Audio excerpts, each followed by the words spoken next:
El día de hoy vamos a ver el metabolismo del alcohol. Comprende dos temas principales. El primero es la vía metabólica, en cómo entra y cómo sale. La segunda es el efecto que tiene el etanol dentro de nuestro cuerpo.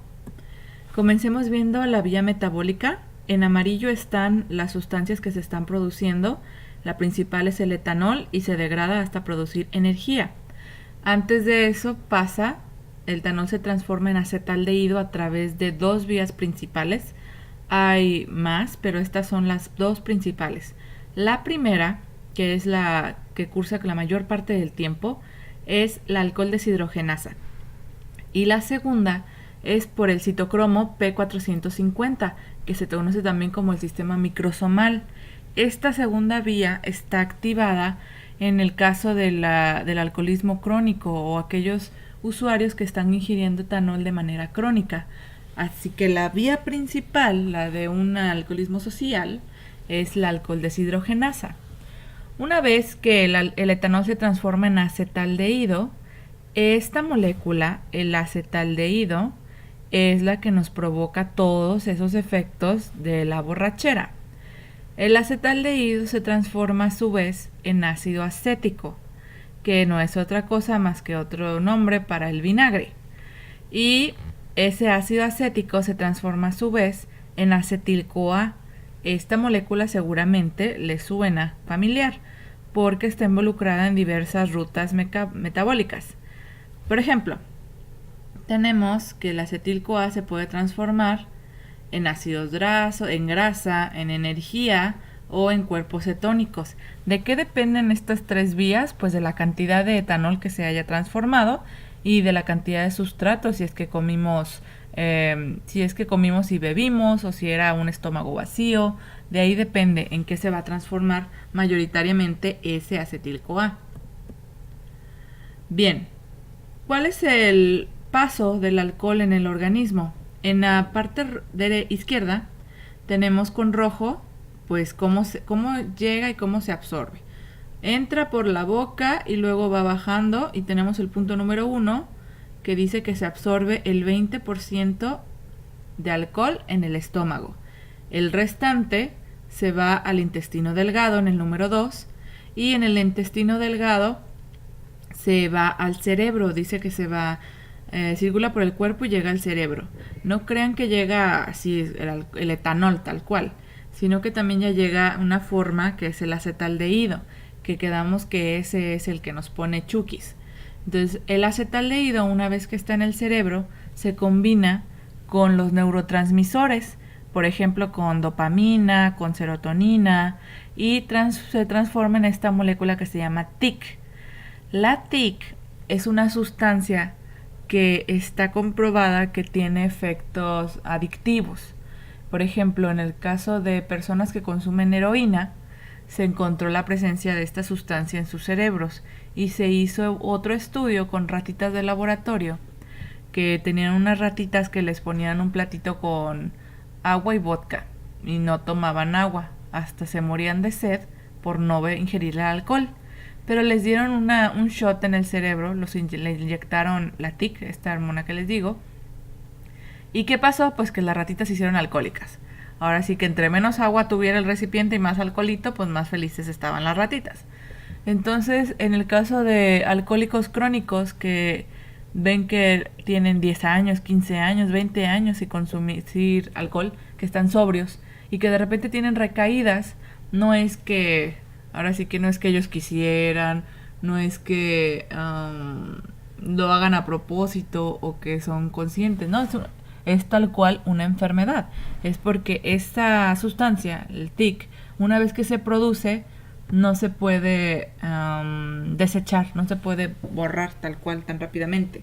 Así que aunque pasen 20 años, la sustancia va a seguir presente, y si se obtiene el alcohol, pues se va a estimular.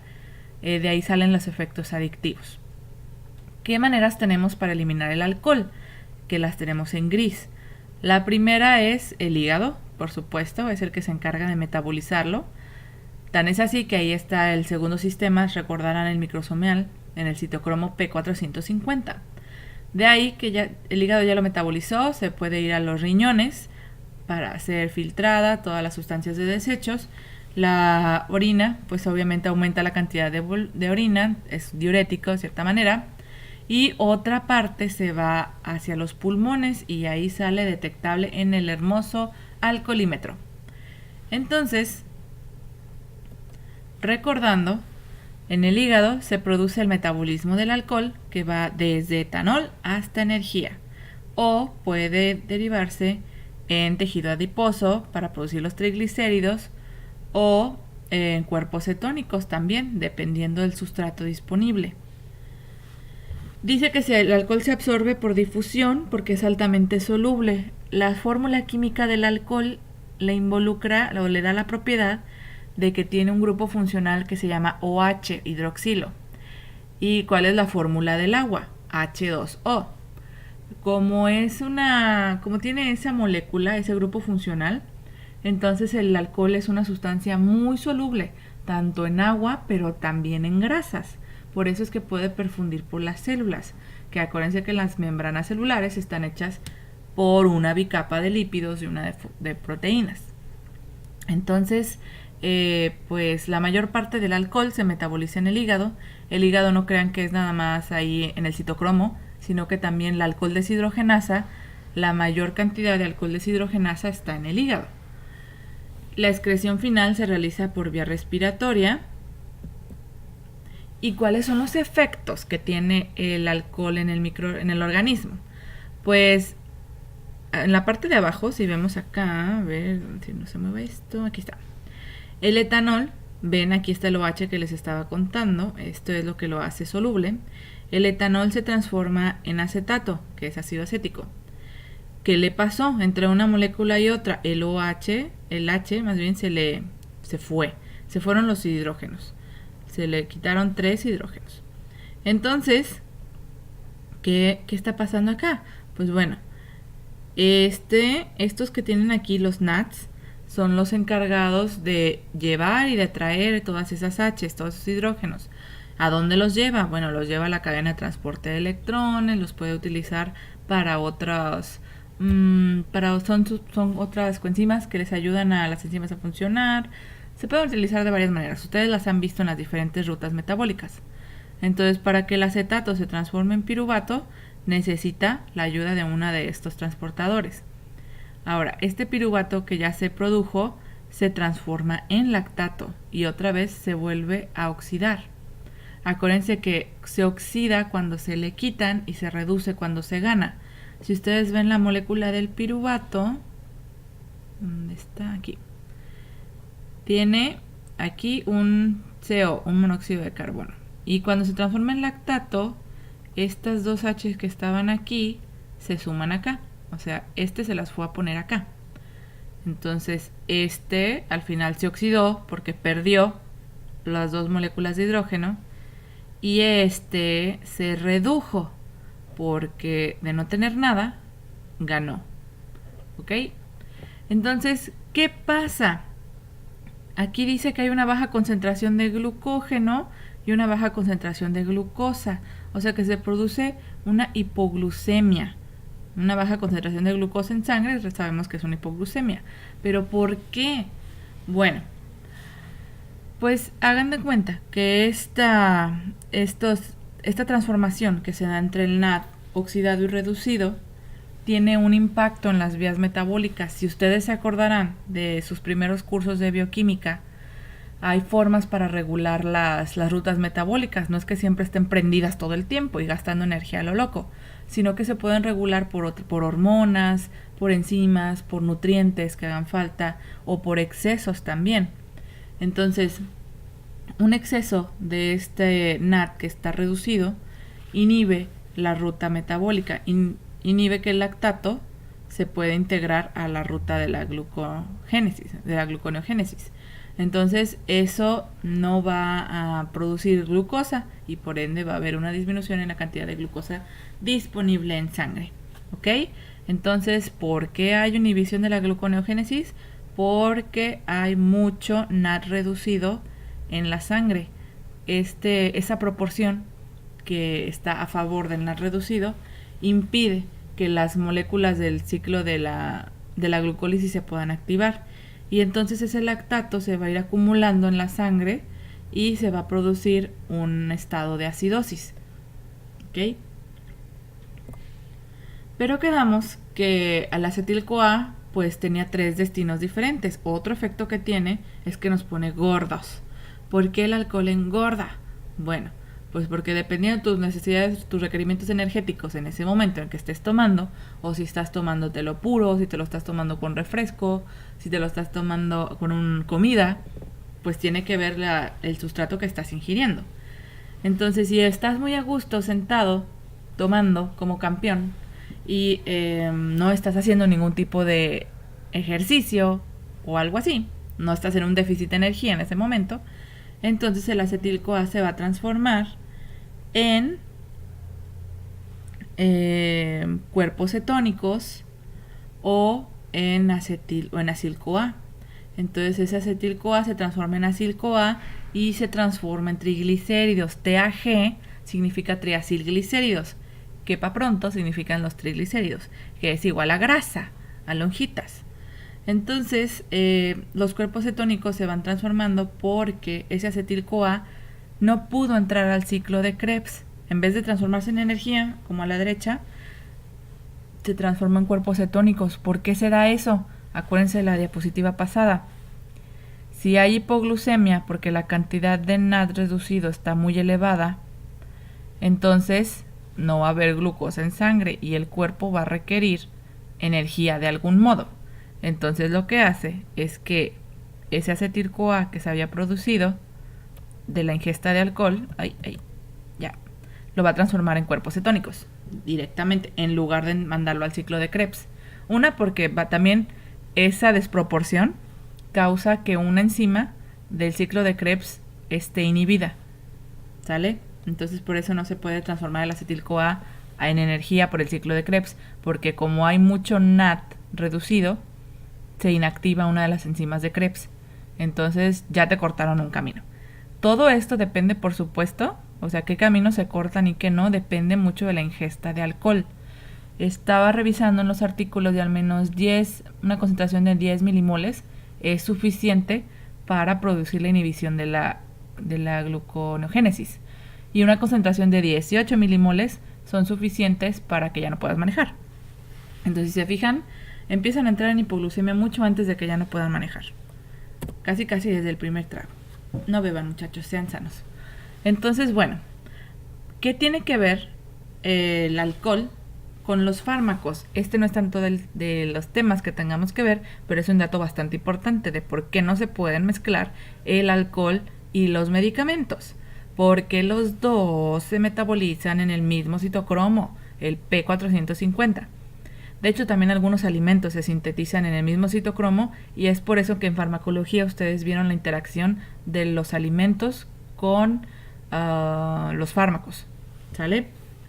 Entonces, tenemos que el alcohol se transforma en acetaldehído y ahí pueden ver cómo, qué le está pasando ahí a ese transportador.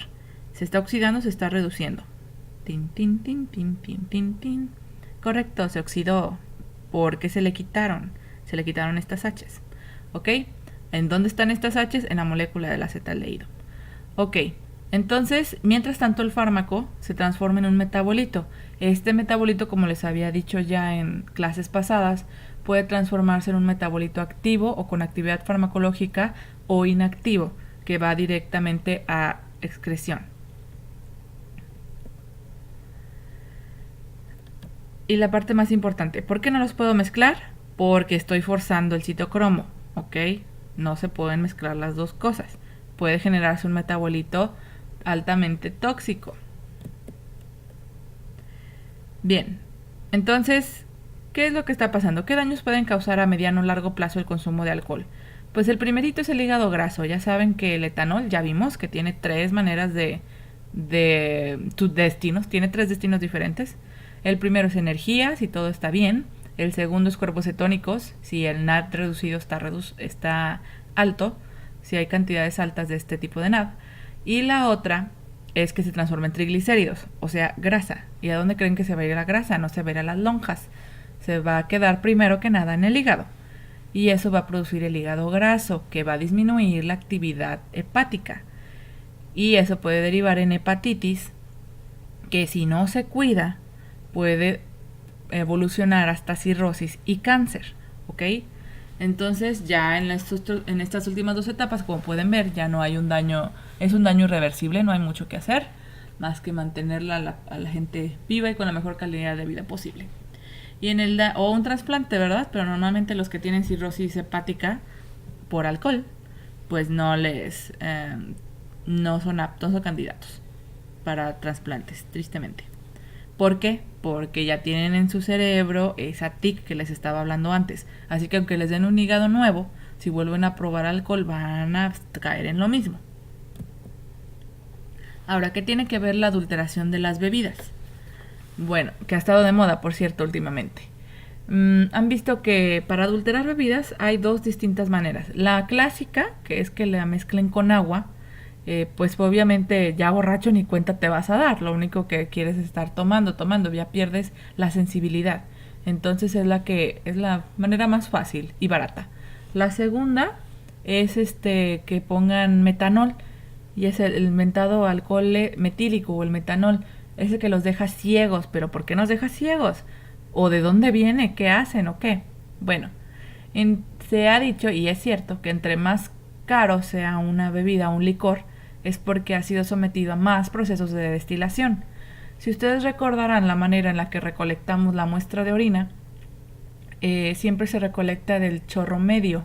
¿Por qué? Porque el primer chorro siempre tiene suciedad o impurezas. En el caso de las destilaciones lo mismo. Recuerden que los licores, o no sé si sabían, los licores se obtienen a partir de los destilados. O sea, es una mezcla de agua y alcohol, alcohol y muchas otras sustancias más. Alcohol metílico, etílico, propílico, de varias. Entonces todos estos se van destilando a ciertas temperaturas, y la primera parte, las primeras gotitas que salen de un destilado siempre son las que tienen pues todas las impurezas, entre ellas el metanol. Son lo que primero se deja de ir. Entre más caro sea un alcohol, es porque pasó por más veces la destilación. Entonces, por ende, lo que le sale es súper poquito. Lo de buena calidad es muy, muy poquito. Por eso es más caro, porque ocupa más procesos. No se rinde tanto. Ok, entonces por el lado derecho tienen la vía metabólica del etanol, y por el lado izquierdo tienen la del alcohol metílico, que se transforma en formaldehído. Y de ahí en ácido fórmico, y de ahí evoluciona, chalala, hasta agua y dióxido de carbono. Igual que el otro. Entonces, al final los dos se transforman en agua y dióxido de carbono, pero ¿cuál es lo malo? Lo malo es que en lugar de transformarse en acetaldehído, se transforma en formaldehído. Es el mentado formol, o que se conoce como el éter. Ese éter que le ponen a los hielos para que te emborraches más rápido, y que después de ahí es un super combo que hacen. Te emborrachan rápido con los hielos, y a partir de ahí te empiezan a servir bebidas diluidas. Ya saben que la casa nunca pierde. Entonces, la próxima vez que vayan a un lugar, o a un lugar X, lo que sea, que pidan un refresco y que se empiecen a sentir mareados por el refresco, pues aguas. Ahora vamos a ver el impacto o la aplicación que tiene el metabolismo del alcohol en el cuerpo humano y en nuestra vida diaria. Entonces, lo primero que vamos a hacer es calcular los gramos de alcohol y las kilocalorías que aportan las siguientes bebidas. Tenemos los 3 tipos de bebidas, que serían pues las de batalla. Sería la Corona, la Heineken y la etiqueta roja. Entonces, ¿cuáles son los datos que nos tenemos que fijar? Pues el grado alcohólico de las cervezas. Por ejemplo, la Corona tiene un 4.5%. O sea que en 100 mililitros, 4.5 van a ser de etanol. La Heineken, por su parte, tiene un 5%, y el Red Label tiene hasta el 43%. En México tenemos una regulación, es la norma 142, que te dice las cantidades máximas que puedes manejar de alcohol. No se puede vender ningún licor que tenga más del 55%. Así que en un tiempo estuvo de moda la absenta, que había unas presentaciones de absenta que tenían hasta el 70% de alcohol, y esas las banearon. Fue debut y despedida, muy buenas, pero baneadas. Entonces, lo primero que vamos a hacer es calcular los gramos de alcohol, ¿ok? Vean esa fórmula que está en rosa, saquen su calculadora, ya, y vamos a hacerlo. Si no, abran la de la computadora. Entonces tenemos 4.5%. Y eso lo multiplicamos por la graduación, que sería... esperen, ups. El volumen sería, en el caso de la Corona Extra, supongamos que es la botellita de 330 mililitros. Entonces 330 mililitros por 4.5% por 0.8. Ese 0.8 es un factor, ¿ok? Ese siempre es constante para el etanol. Y lo dividen entre 100. El primer resultado les tendría que dar 11.88. El segundo, vamos a hacerlo en la calculadora de aquí. Tienen el volumen. Para esta botella los centilitros se consideran como mililitros. Entonces son 330 por la graduación, que es 5%, por 0.8. Y ese resultado lo divido entre 100. 13.2 gramos debería de ser lo que tiene. Y por último, el Red Label. Vamos a ver los resultados. 13.2 nos tendría que dar 258 gramos por toda la botella. Entonces, ¿de dónde lo sacamos? Es una botella de 750 mililitros que tiene un 43%. Lo multiplico por el factor y lo divido entre 100. 258 gramos. ¿Ven? Hasta aquí todo súper bien. Aquí nos va a decir cuántos gramos tiene. Bueno, ¿y yo para qué quiero saber eso? Tienen que investigar cuántas calorías aporta un gramo de alcohol. Investiguen cuánto aporta. ¿Ya investigaron? Tin, tin, tin, tin, tin, tin, tin, tin. 7 kilocalorías. Entonces traduzcan eso a calorías. En el primer ejemplo, 11.88 gramos por 7. Una botellita tiene 83 kilocalorías. Muy bien, sí, aceptable. Y la botella de Red Label pues tiene 1800, ¿verdad? Entonces, o comen, entonces toman la botella o comen, ya ustedes decidirán. Coman. Bien, la alcoholemia pues es otro nombre para decir la presencia de alcohol en la sangre. No todos tenemos el mismo grado de alcohol en la sangre, aunque hayamos consumido las mismas cantidades. Supongamos, tiene mucho que ver si es hombre o si es mujer. Las mujeres tenemos menos alcohol deshidrogenasa en el estómago y por eso nos emborrachamos más rápido. Y también tenemos menos agua corporal. Entonces, por ende, va a estar más concentrado ese etanol. Por eso es que las mujeres nos embriagamos más rápido. Algunas. Otras ya activan su sistema microsomal. Y el peso también tiene mucho que ver. Sobre todo el índice de masa corporal, la cantidad de grasa, el porcentaje de grasa que tengan presente. Si tienen más grasa, van a tardar un poquito más en embriagarse porque el etanol se va a estar disuelto en el tejido adiposo y no tanto en... No va a estar siendo metabolizado tan fácilmente.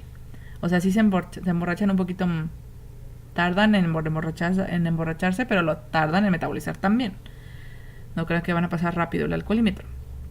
Entonces, dice peso. Para una misma cantidad de alcohol ingerida, el volumen es mayor, la concentración... traducción, lo que les acabo de decir. A mayor peso tiene mucho que ver si es grasa o si es músculo y cómo se va a estar diluyendo. La cantidad de agua, pues obviamente, entre más agua beban, más diluido va a estar el alcohol. Por eso es que les dicen, o los buenos tips, es que hay que hidratarse bien antes de ir de fiesta, para que esté más diluido el alcohol.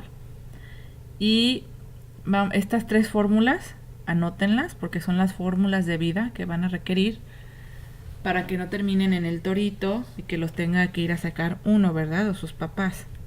Que digan, maestra, sí supe hacer algo en la vida, tal vez no pasé el examen, pero sí sé calcular cuántas horas necesito para pasar el alcoholímetro. Ok, entonces anótense esas tablas, pausen el video, porque vamos a los ejercicios. bueno, más adelante. Antes que nada, por supuesto, les quise poner esta información que cura sobre las multas, que esas multas yo creo que ya las conocen bien, desde estar en el torito, arrestado, o hasta la multa, que en Jalisco, que es esta imagen, es hasta 12,000, casi 13,000 pesos, baratito, le sale el chiste, dependiendo de la cantidad de alcohol que tengan en la sangre. Y esa cantidad la sacan con la fórmula que está arriba, la rosa, ¿ok? Entonces, de 50 a 80 miligramos de alcohol por 100 mililitros de sangre, toma tu multa. Y si es más, pues por supuesto que vas arrestado. Si reincides, te van a quitar la licencia. Los conductores de vehículos, pues por supuesto no deben tener nada de alcohol.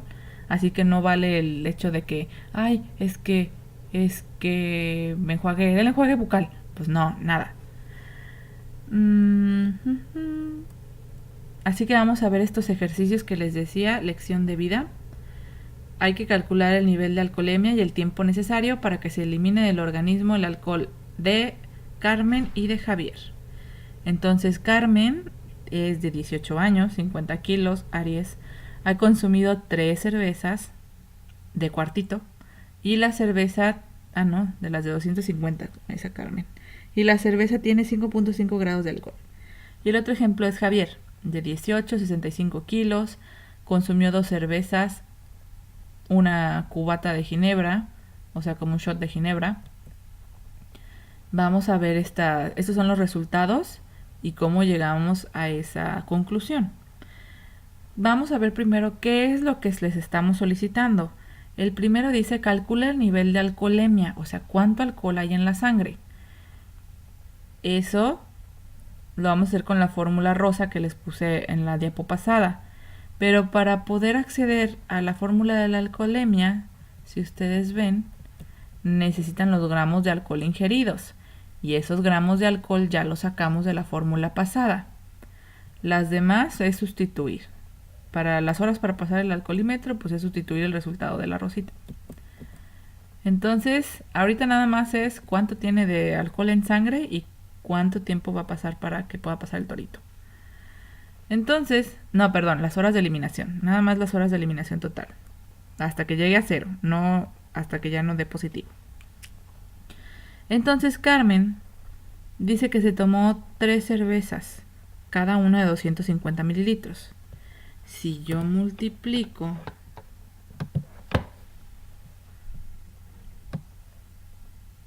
vamos a multiplicar 250 por 3 cervezas que se tomó, son 750, que es lo que tenemos acá.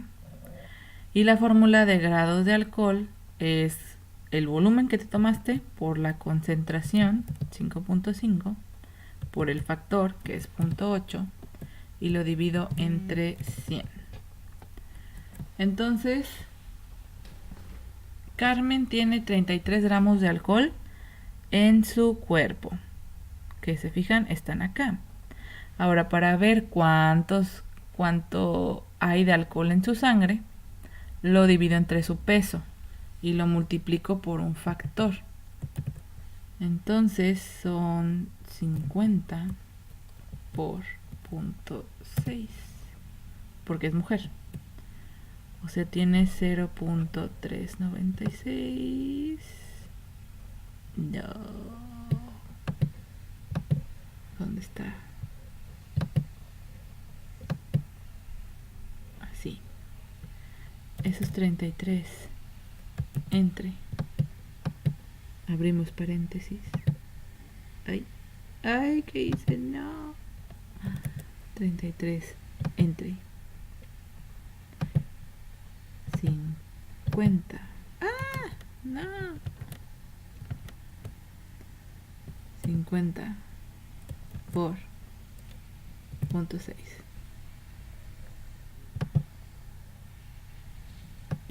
¡Tarán! 1.1. Y eso lo divido entre el 0.15, que es la concentración pues límite que debemos de tener,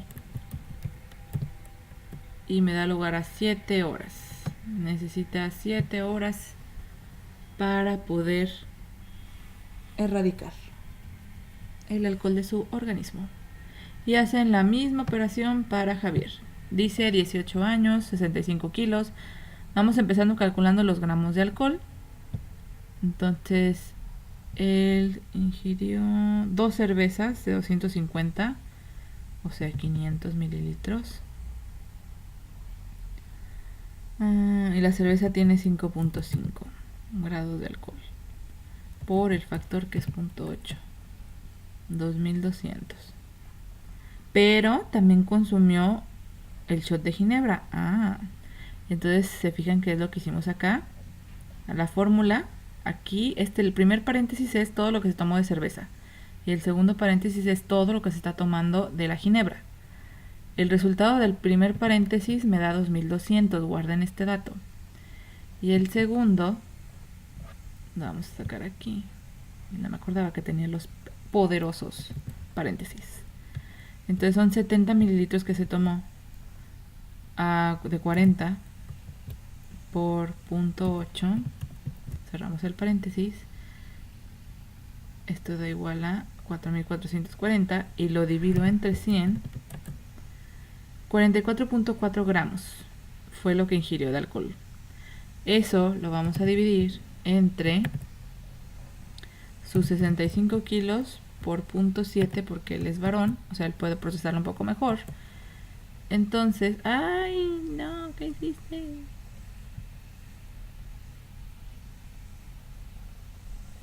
$44.4 entre 65 por 0.7.